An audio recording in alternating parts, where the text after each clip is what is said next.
let's start talking about the other side of make-believe. Yeah.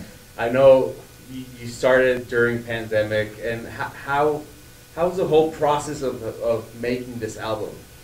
It was interesting because it was the first time that we weren't together in a room, you know, in a dingy New York basement somewhere.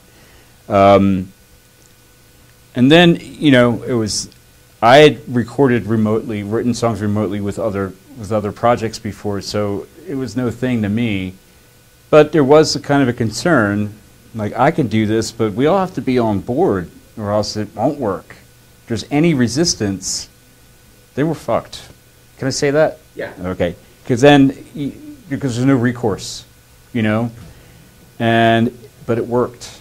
And that's the thing. Do you think creating an album under these circumstances, what's the final effect over the overall sound of the album? How did it affect it for better or for worse, creating in this circumstance? I think, you know, outside of what you can hear, like, the motivation was very high. Because, all right, the world is in this position, but we're still being asked to make a record. So there's nothing to complain about. And it kind of affects it in that way, where it's almost like there's a certain sense of humility that you gain from that. Talk to me about working with Luda and how it came upon. Our manager just said, "Hey, Sam, what do you think of this?" I was like, "Yeah, are you teasing me? You know, I mean, it's never come up before. Why now? You know?" And it was like, he's really into it. You know, see what the other guys think. And we talked about Flood before we worked with Dave Fridman on the last record, which was all in itself another, like, whoa.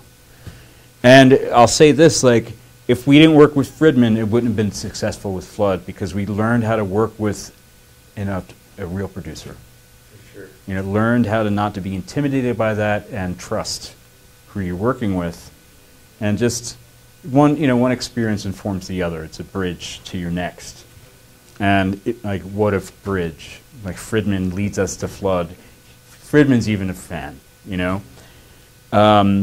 So when everybody was on board, because we had talked about him before, like, you know, of course everybody knew his name.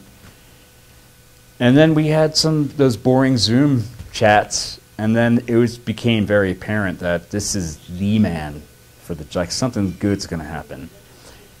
And then yet, too, it still wasn't what I expected. I don't know really what. Well, you know, he has certain associations, you know, so you think of Depeche Mode. You can think of Smashing Pumpkins, too, but just think of this more kind of more electronic kind of sound, to be vague about it. But he didn't do that.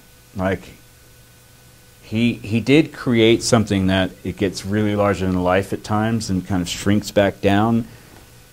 But it's not this, like, he didn't have this go-to approach. He didn't Depeche Mode-ize you.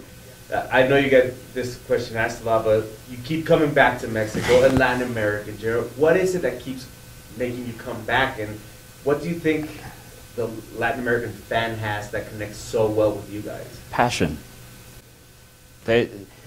Lack of pretension, utterly passionate, not afraid to show it. So, I don't know, anybody performing art in a manner of exposition, that word, exposition, who's not going to like that? So, you know, audience-based activity, you know, requires a great audience, and it doesn't get much better. Sure. I mean, a great audience is great. Audiences are great by virtue. They clap. You're fucking paying your way through life. Yeah. You know, you got to respect that. But like we all know, some just have it on a different plane. And you know, it's Mexico, and then it's the rest of the continent. You know, it all follows in line. You know, it's like, if it's Latin, that's all you need to know. What type of music or music genres did you listen throughout that got you through the pandemic? Well, I kind of revisited a lot of classic rock because it's so comfortable. It's my childhood, you know. So a lot of Led Zeppelin, a lot of Stones, a lot of Beatles, The Who, like all that, like my single-digit ages, you know. After 20 plus years and Yeah. 7 albums and a pandemic, how do you think the band has evolved, and or you as creative and artists have changed, especially after these 2 years? I think it's been a positive, well, kind of, you know, scary at times experience, but, you know, it helped really kind of strip away the unimportant, you know. I mean, we argue less. I mean, when we've been going at it now, I mean, I spent 6 weeks in London with them. We just did a week of rehearsals, you know, 3 weeks throughout the U.S., and now we're here. Did a big festival in Pasadena last week, and there hasn't been one petty argument. And it would have started 2 days before anything started, you know what I mean? So there's a big difference there. There's a big difference in me, like I've found a new set of patience. There's a new mode, like I really don't care about what I used to care about 3 years ago. Hi, this is Sam from Interpol, and you can find our music in Claro, Música.